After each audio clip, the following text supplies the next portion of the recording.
Hello बच्चों, कैसे हैं आप लोग। आई होप कि आप बहुत अच्छे होंगे, शानदार होंगे, ज़बरदस्त होंगे। और आज हम देख लेते हैं BSc 6th semester chemistry paper second chemical energetics and radio chemistry के वो सारे के सारे most important multiple choice question जो इस साल एग्जाम पेपर में आने वाले हैं। टॉप 100 क्वेश्चन, और यही वो क्वेश्चन है जो आपके एग्जाम पेपर में रखे हुए मिलेंगे। जिस तरह सूरज पूरब से निकलता है उसी तरह से हर साल ये क्वेश्चन पेपर में रखे हुए मिलते हैं। चलिए फिर देख लेते हैं वो कौन कौन से क्वेश्चन हैं जो इस साल आपके एग्जाम पेपर में आएंगे। वेरी वेरी इंपॉर्टेंट क्वेश्चंस लिए हैं मैंने chemical energetics and radio chemistry के। क्वेश्चन फर्स्ट हम देख लेते हैं।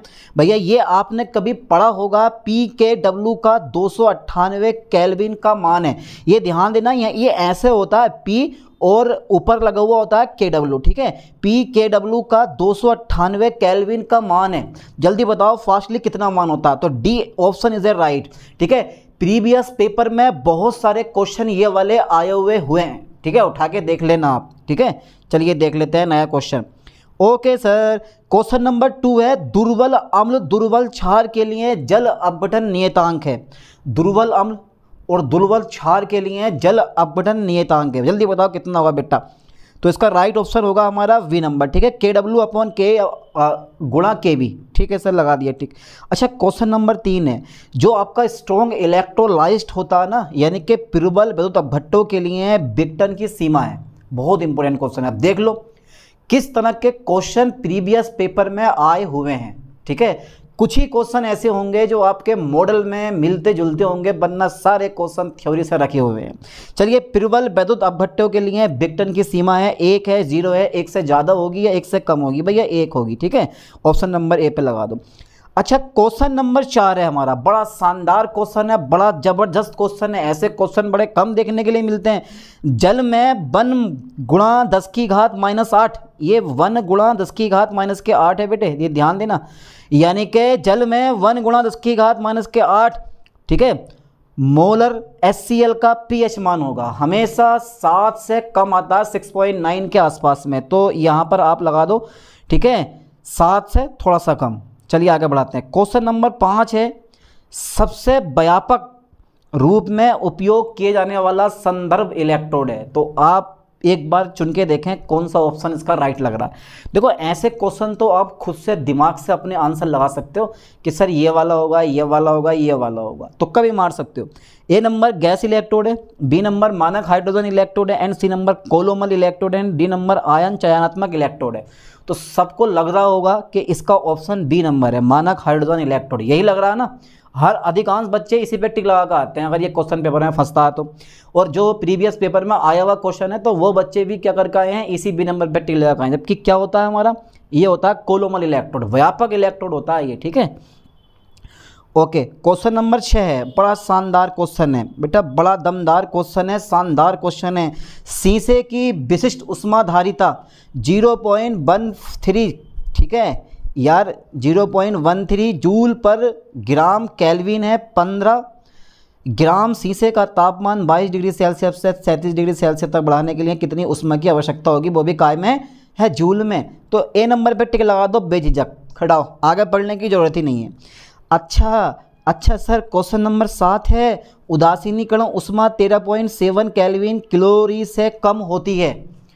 अरे भैया 13.7 किलो कैलोरी से क्या होती है, कम होती है। किलो कैलोरी है यहाँ पे, ये उदासीनीकरण उष्मा 13.7 किलो कैलोरी से कम होती है HCl और NaOH में।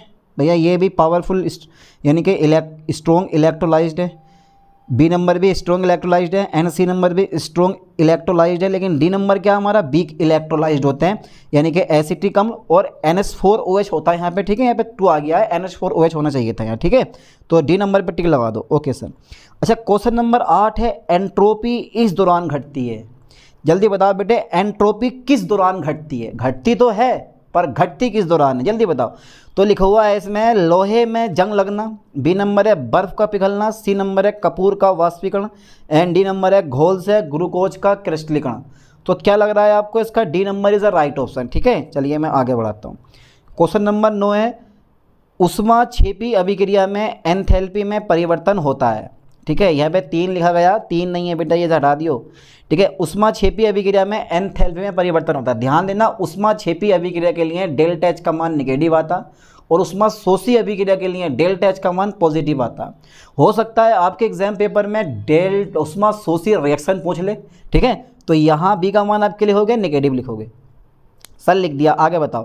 क्वेश्चन 10 है हैश, नोट हैश, हैश का नियम संबंधित है किस चीज़ से? हैश का नियम संबंधित है। अरे भैया, हैश का नियम किस चीज़ से संबंधित है, किस काम में आता है, इसका यूज़ क्या और किस नियम पर आधारित है, ये सारे क्वेश्चन एग्जाम पेपर में पूछे जाते हैं हैश के नियम से। तो भैया ए नंबर पे टिक लगा दो। रासायनिक अभिक्रिया में उष्मा परिवर्तन, वेग स्थिरांक, साम्यावस्था नियतांक, अभिक्रिया का वेग, रासायनिक अभिक्रिया में उष्मा परिवर्तन। सर लगा दिया। तो जय हिंद जय भारत। चलिए आगे बढ़ाते हैं।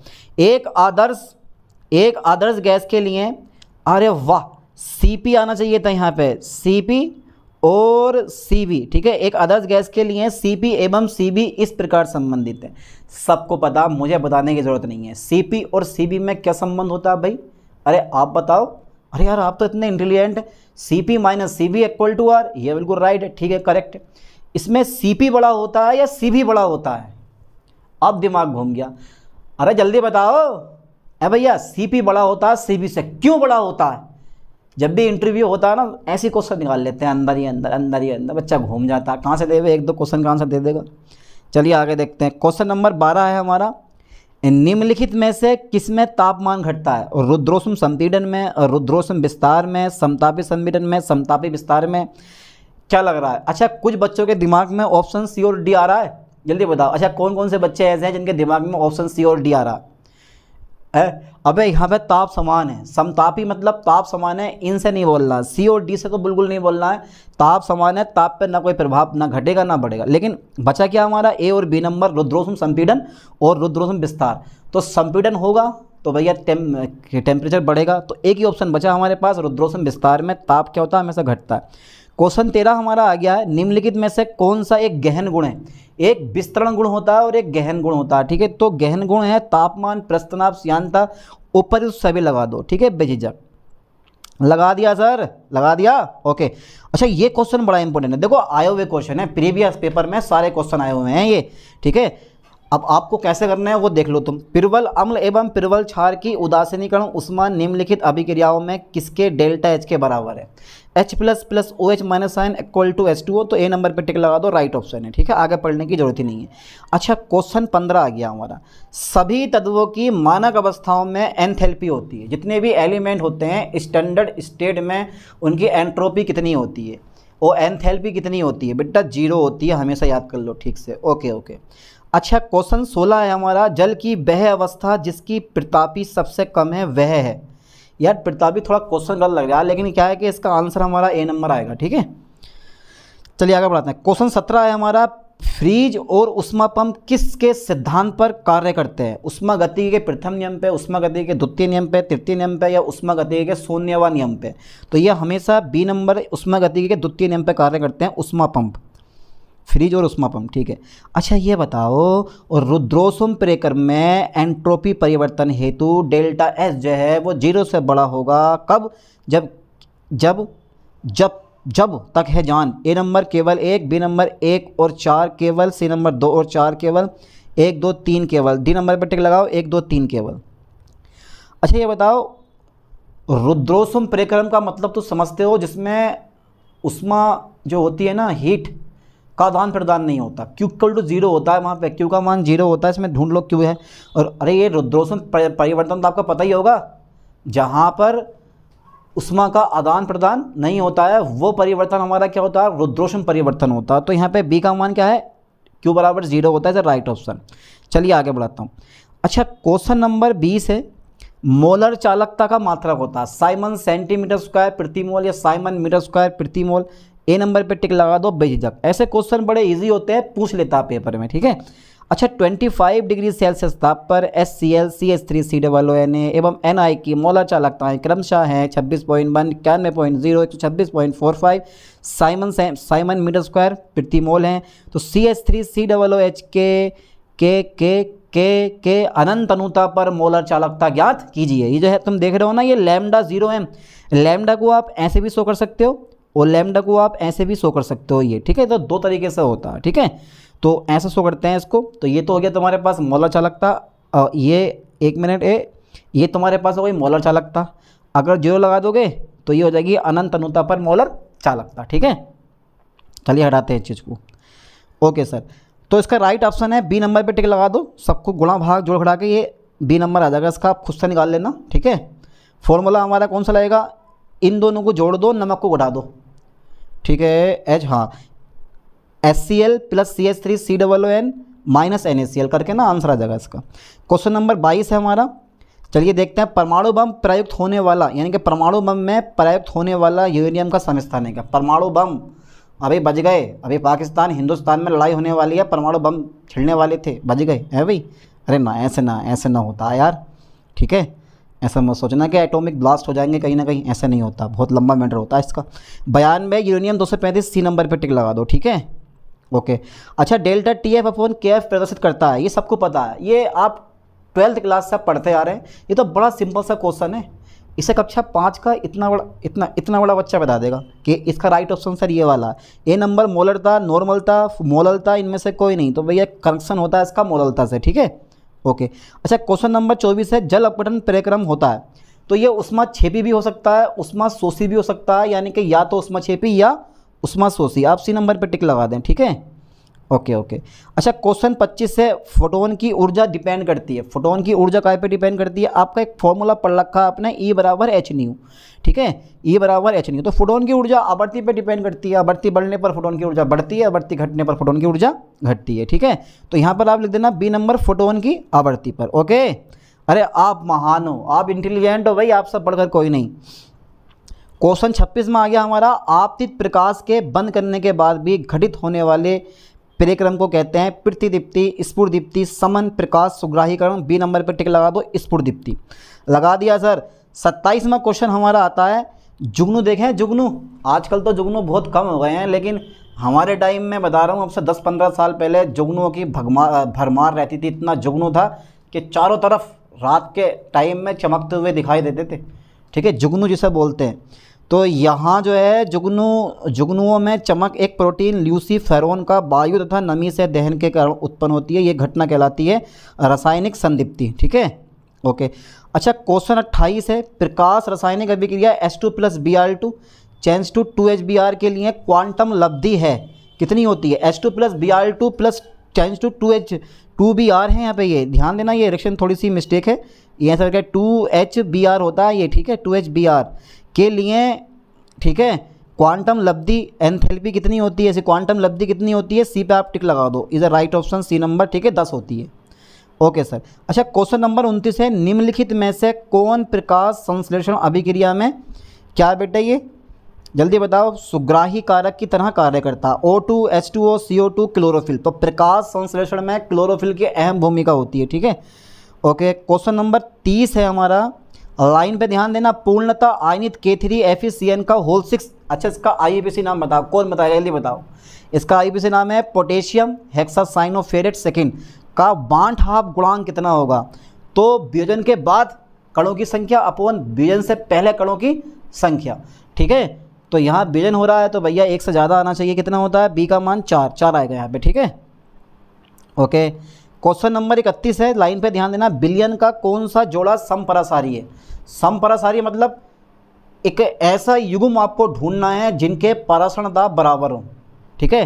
अच्छा, 0.1 m ग्लूकोज और 0.1 m यूरिया, 0.1 m ग्लूकोज और 0.1 m NaCl, 0.1 m KCl और 0.1 MgCl2, या ये सभी, क्या लग रहा है आपको ऑप्शन ए नंबर पे टिक लगाओ।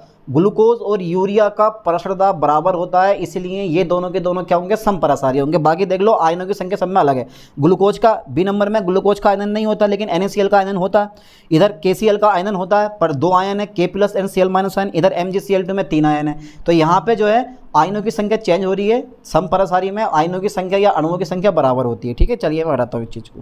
क्वेश्चन नंबर 32 है, 20 ग्राम ग्लूकोज को आपने 200 ग्राम जल में घोला तो बिलियन का हिमांक बिंदु ज्ञात कीजिए। तो डी नंबर पे टिक लगा दो, ये डेल्टा TF का मान फाइंड होता है। अगर डेल्टा TF का मान फाइंड कर लिया आपने तो सवाल में से, सवाल के अकॉर्डिंग तो आंसर सही है, जैसे भी ये 1.03 है। लेकिन एक चीज़ और बता रहा हूँ, ये क्या होता है, हिमांक का अवनमन होता है, ठीक है, यानी कि lowering of lowering of freezing point. अगर आपको बिलियन का हिमांक फाइंड करना हो तो delta T F equal to विलायक का हिमांक माइनस बिलियन का हिमांक। तो बिलियन का हिमांक निकालोगे तो विलायक के हिमांक में से डेल्टा टी एफ का मान घटा दोगे, निकल जाएगा। ठीक है, चलिए आगे बढ़ाता हूँ। अच्छा ये बताओ शुद्ध जल की मोलरता कितनी होती है? भाई शुद्ध जल की मोलरता कितनी होती है यार? शुद्ध जल की मोलरता 55.56, इसमें कहीं है तो ये आएगा B number 55.5 M. M for million मत पढ़ना इसको, मोलर। ठीक है, एम फॉर मोलरता, मात्रक होता है मोलरता का, यानी कि मोल प्रति लीटर। अच्छा क्वेश्चन नंबर 34 है, ग्लूकोज NaCl एवं BCl2 के समअणुक विलयनों के परासरण दाब का बढ़ता क्रम होगा। तो ग्लूकोज का परासरण दाब सबसे कम, नमक का सबसे ज़्यादा और BaCl2 का उससे भी ज़्यादा। ए नंबर पे टिक लगा दो। ठीक है, ओके। क्वेश्चन नंबर 35 है हमारा, राउल्ट नियम से धनात्मक विचलन दर्शाने वाला विलयन का क्वथनांक है वो हमेशा क्या होता है? बढ़ता है। ठीक है, बी नंबर किसी भी घटक के क्वथनांक से अधिक। बी नंबर पे टिक लगा दो आप। ठीक है, ओके। क्वेश्चन नंबर 36 है, एक आदर्श विलयन के लिए देखो एंथैल्पी में परिवर्तन 0 होता है, आयतन में परिवर्तन 0 होता है, राउल्ट के नियम का पालन करता है और ए तथा बी का जो आकर्षण होता है वो ए बी का आकर्षण के बराबर होता है। इसका मतलब है राइट ऑप्शन कौन सा है हमारा? ए नंबर पे टिक लगा दो बेझिझक। क्वेश्चन 37 है, बहुत इंपॉर्टेंट क्वेश्चन है, दिमाग सुनना। जब 1000 ml जल में 1000 ml H2SO4 मिलाया जाता है तो मिश्रण का कुल आयतन होगा। ये क्वेश्चन फंसा दिमाग वाला।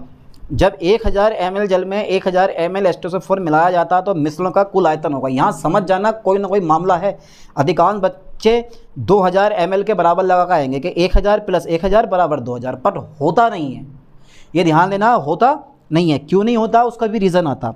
देखो जब भी आप जल में, ठीक है, जब भी आप किस में बेटे, जब भी आप इस जल में आप मिलाते हो, क्या मिलाते हो? जल में जब भी आप कोई भी एसिड मिलाते हो, ठीक है, तो ये जो विलयन हो, जो ये आपका विलयन बना है ना H2O + H2SO4, ये अनादर्श विलयन होता है। वो भी कौन सा? ऋणात्मक विचलन दर्शाने वाला अनादर्श विलयन। और ऋणात्मक विचलन दर्शाने वाला अनादर्श विलयन जिसमें डेल्टा V का मान नेगेटिव होता है, मतलब आयतन घट जाता है। तो उसका राइट ऑप्शन है बी का पे टिक लगाओ, 2000 ml से कम। समझ गए?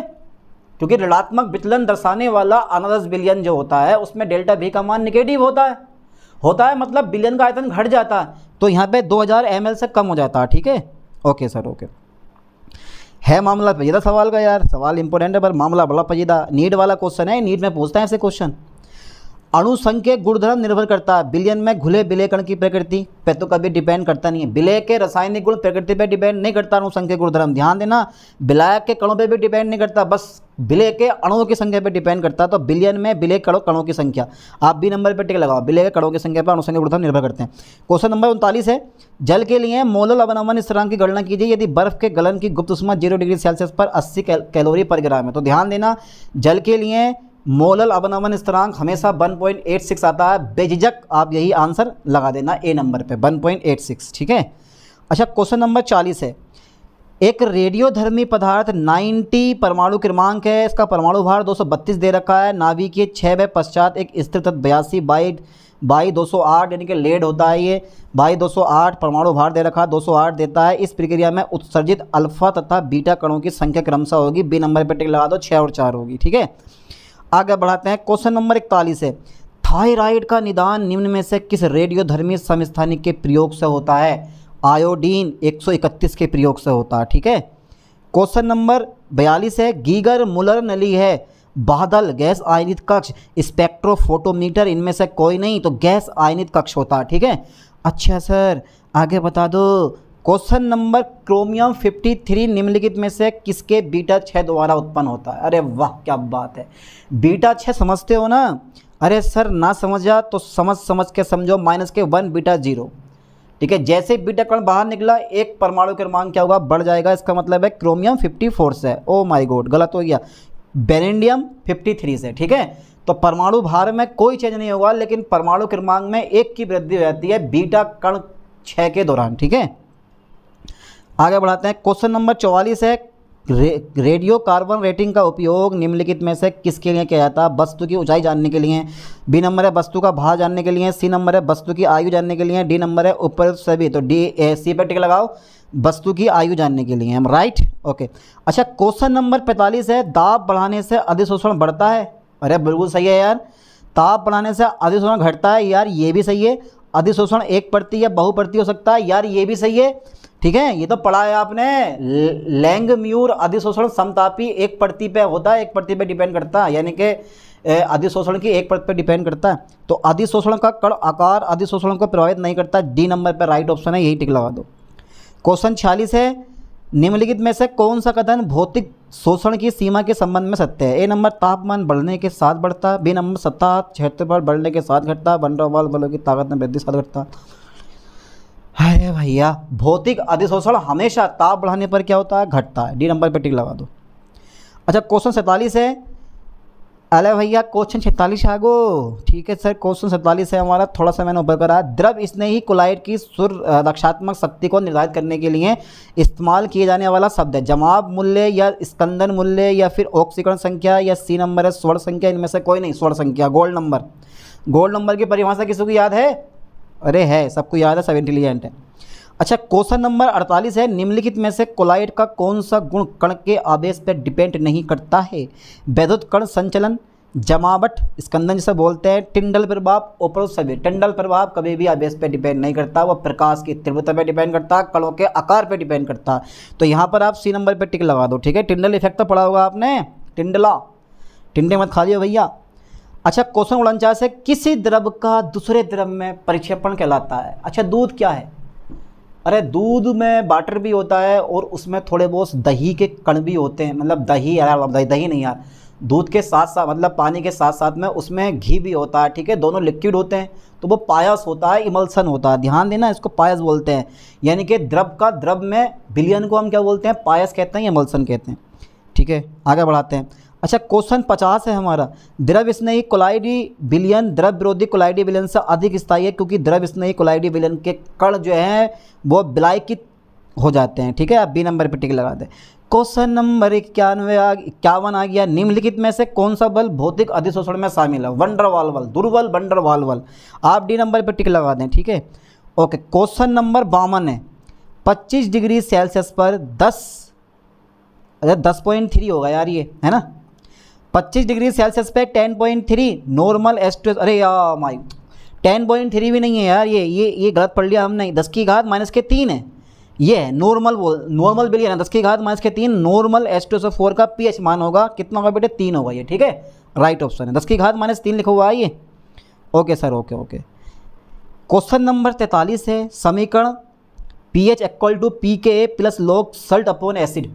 हाँ, सल्ट की सांद्रता अपॉन एसिड की सांद्रता, कौन सा इक्वेशन है ये? हेजलवुड, अरे भैया हेंडरसन हेजलब्लेच समीकरण होती है। ठीक है, ए नंबर पर टिक लगा दो, हेंडरसन हेजलब्लेच इक्वेशन होती है ये। अच्छा, क्वेश्चन 54 है, आदर्श गैस के लिए जूल थॉमसन गुणांक है। आदर्श गैस के लिए जूल थॉमसन गुणांक का मान हमेशा कितना होता है? 0 होता है। अच्छा, क्वेश्चन 55 है, हाइड्रोजन गैस का व्युत्क्रमण ताप होता है -80 डिग्री। लगा दो बेझिझक, पढ़ते रहो, समझते रहो, और इन्हीं क्वेश्चन को बढ़िया करके समझ के जाना है। आई होप कि इनमें से बहुत सारे क्वेश्चन आपके एग्जाम पेपर में फंसने वाले हैं, इससे हटकर कुछ नहीं। चलिए, क्वेश्चन नंबर 26 में आ गया हमारा, हीलियम गैस का उत्क्रमण ताप है। अरे भैया, हीलियम गैस का उत्क्रमण ताप कितना होता है? ये सी नंबर लगाओ, -240 डिग्री सेल्सियस। अच्छा, क्वेश्चन 47 है, निम्न में से कौन सा व्यंजक सही नहीं है? अरे यार, निम्न में से कौन सा व्यंजक सही नहीं है? अरे सही नहीं, हाँ भैया, और सही नहीं है ये वाला समझ, सी नंबर पर टिक लगा दो आप। ठीक है, ओके। क्वेश्चन 56 आ गया हमारा। अबे ये क्वेश्चन आगे पीछे कैसे हो गए? अरे भैया, चलो आगे देखते हैं।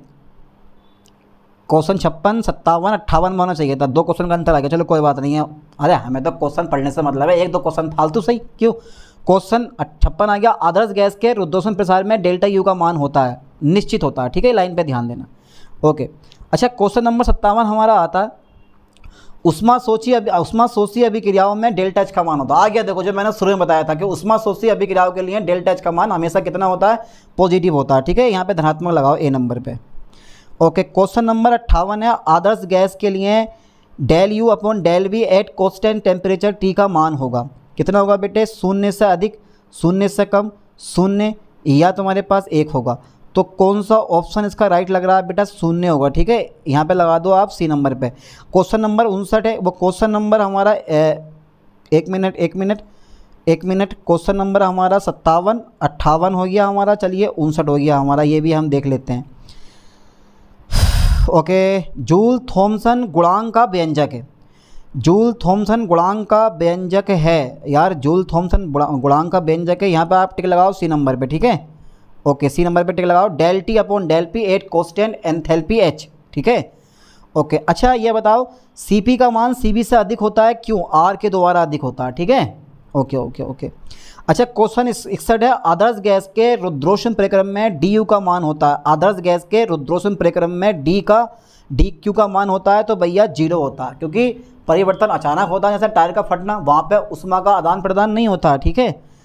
क्वेश्चन नंबर 62 है, अगर आप रेफ्रिजरेटर का दरवाज़ा खोल दोगे तो कमरा गर्म हो जाएगा, कमरा ठंडा हो जाएगा, या उष्मा की अधिक मात्रा निकलेगी, या कमरे पर कोई प्रभाव नहीं पड़ेगा?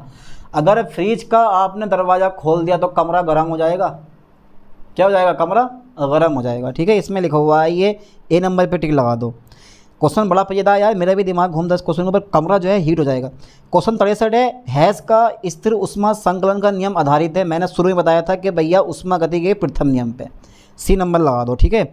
अच्छा क्वेश्चन नंबर 64 है, अभिक्रिया C+O2 plus change to CO2 की एंथैल्पी है। देखो ये एक उष्माक्षेपी अभिक्रिया होती है, और उष्माक्षेपी अभिक्रिया के लिए जो एंथैल्पी परिवर्तन होता है ना, वो निगेटिव होता है, ठीक है। तो यहाँ पे डेल्टा एच का मान यानी कि एंथैल्पी का मान कैसा होगा? निगेटिव होगा, क्योंकि ये एक उष्माक्षेपी अभिक्रिया, इसमें उष्मा उत्पन्न होती है 1,93,000, ठीक है, कैलोरी यहाँ पे ऊर्जा जनरेट होती है। चलिए आगे देखते हैं इस चीज़ को। अच्छा क्वेश्चन नंबर 65 है, डेल्टा ई व डेल्टा एच में सही संबंध है। डेल्टा ई व डेल्टा एच में सही संबंध है, B number, delta H equal to delta E plus P into D B, ठीक है, लगा दो ऑप्शन। ओके सर, लगा दिया, आगे बढ़ाते हैं। अच्छा 300 केल्विन पर किसी गैसीय क्रिया के लिए डेल्टा एच माइनस के डेल्टा यू, यहाँ पे ये मिस्टेक हो गई है थोड़ी सी, ये डेल्टा एच है माइनस के डेल्टा यू है, ठीक है, फिर माइनस के 4.98 किलो जूल है, तथा आर का मान 8.3 किलो केजे इनवर्स प्रति मोल, क्या है ये? केल्विन, यानी कि अच्छा ये बताओ आर का मात्रक क्या होता है? जो आपके पास गैस कॉन्स्टेंट होता है उसका मात्रक होता है क्या? जूल पर केल्विन पर मोल है, हाँ, तो जूल पर केल्विन पर मोल, जूल पर केल्विन पर मोल होता है यार आर का मात्रक। चलो देख लो यार, एक बार सेट करके देख लो, अपना आप हिसाब लगा के देख लियो, ठीक है। फिलहाल तो डेल्टा एन का मान होगा, ये जो ए है ना, यहाँ पे सब में आपको डेल्टा करना पड़ेगा। डेल्टा एन का मान कितना होगा? सी का मान माइनस के 2 होगा, ठीक है। ओके, क्वेश्चन 67 है, जल का वाष्पन है उष्मा शोषी परिवर्तन, ठीक है, लाइन पे ध्यान देना, ए नंबर पे टिक लगा दो, उष्मा शोषी परिवर्तन। अच्छा क्वेश्चन 68 है, निम्न में से किसके लिए उदासीनीकरण की उष्मा न्यूनतम होगी? तो बीक एसिड ढूंढ लो, weak acid and weak base, तो बी नंबर पे टिक लगा दो, NH4OH प्लस CH3COOH, दोनों के दोनों weak acid and weak base होते हैं। CH3COOH बीक एसिड है और NH4OH जो है बीक बेस है हमारा, ठीक है। चलिए आगे देखते हैं। क्वेश्चन नंबर 69 है, स्थिर ताप पर अभिक्रिया की उष्मा होती है, जल्दी बताओ स्थिर ताप पर अभिक्रिया की उष्मा कितनी होती है? अरे भाई सर, स्थिर ताप पर अभिक्रिया की उष्मा HP माइनस के HR होती है, सी नंबर पे टिक लगा दो, लगा दिया सर, आगे बढ़ाओ। क्वेश्चन 70 है, एंथैल्पी है संघनन गुण विस्तारण गुण ए दोनों, यानी कि ए और बी दोनों, इनमें से कोई नहीं, तो बी नंबर पे टिक लगा दो, विस्तारण गुण होता है ये, ठीक है। अच्छा आगे देखते हैं। क्वेश्चन नंबर 72 हमारा आ गया है, दो तापमानों के बीच अनुत्क्रमणीय कार्नो इंजन की दक्षता उत्क्रमणीय कार्नो इंजन की दक्षता से हमेशा क्या होती है? कम होती है, बी नंबर पर टिक लगाओ। क्वेश्चन 73 आ गया हमारा, उष्मा इंजन की दक्षता सदैव होती है 1 से कम होती है, ठीक है, बी नंबर पर टिक लगा दो। Okay sir.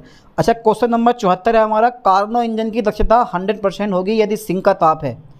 कार्नो इंजन की दक्षता 100% होगी यदि सिंक का ताप है 0 केल्विन, सी नंबर पर टिक लगा दो। Okay sir. अच्छा क्वेश्चन नंबर 75 आ गया हमारा, तंत्र की अनियमितता का मापक है, जल्दी बताओ, तंत्र की अनियमितता का मापक है एंट्रोपी में परिवर्तन, एंथैल्पी में परिवर्तन, आंतरिक ऊर्जा में परिवर्तन, या फिर ताप में परिवर्तन?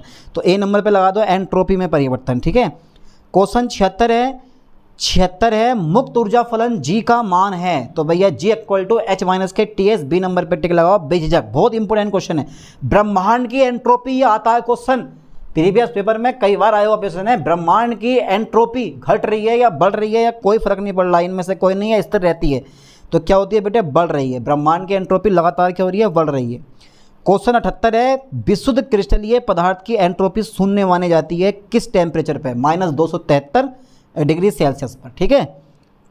और ये कौन सा नियम बताता है आपको? तृतीय नियम बताता है। क्वेश्चन 79 है, 600 केल्विन तथा 300 केल्विन के मध्य कार्य कर रहे कार्नो इंजन की दक्षता होगी 600 से 300 केल्विन के मध्य कार्य कर रहे कार्नो इंजन की दक्षता होगी 50%। ए नंबर पर टिक लगा दो, ठीक है। अच्छा, क्वेश्चन नंबर 80 हमारा आ गया, किसी उत्क्रमणीय प्रक्रम में तंत्र की एंट्रोपी बढ़ती है, घटती है, शून्य होती है या स्थिर रहती है? तो ना तो घटती है ना बढ़ती है, ये हमेशा शून्य होती है, ध्यान देना। सही है सर, आगे बढ़ाओ।